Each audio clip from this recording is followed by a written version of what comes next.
Mind weeds.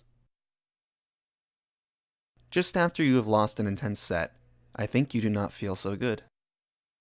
It is not easy to get up and go play some more Melee. Even after you wait some time, you have to encourage yourself to go and play. These are just waves of your mind.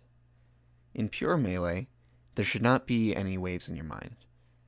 While you are playing, these waves will become smaller and smaller, and your effort will change into some subtle feeling. We say, pulling out the weeds, we give nourishment to the plant. We pull the weeds and bury them near the plant to give it nourishment. So even though you have some difficulty in your play, even though you have some waves while you are playing, these waves themselves will help you. If you have frustration with something that happened to you in the game, that frustration is your mind telling you that something is wrong that can be fixed. It is pinpointing it for you, highlighting it. So you should not be bothered by your mind. You should rather be grateful for the weeds, because eventually they will enrich your play. If you have some experience of how the weeds in your mind change into improvement, you will make remarkable progress.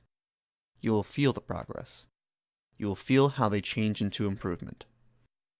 It is important that we do not see the burying of weeds as some sort of investment. While we do make some effort to bury them, we should forget ourselves in the effort we make. Try to bury the weeds without even any awareness of them. In this unawareness, every effort and every negative perception will vanish. So it is necessary for us to encourage ourselves and continue to bury weeds up to the last moment when there are no longer weeds to bury. But we should not expect to reach some stage when we will have no more weeds to bury. We should just try to continue this practice forever. We should just try to transfer our awareness from the weeds to the movement of the characters. That is our actual practice. That effort will be refined more and more as you play.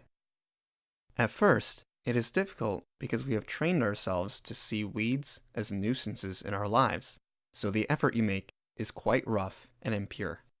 But by the power of practice, the effort will become purer and purer. Once you understand our ability to purify ourselves in this way, you can think clearly, you will learn from those around you, and you will become friendly with others. This is the merit of Zen practice.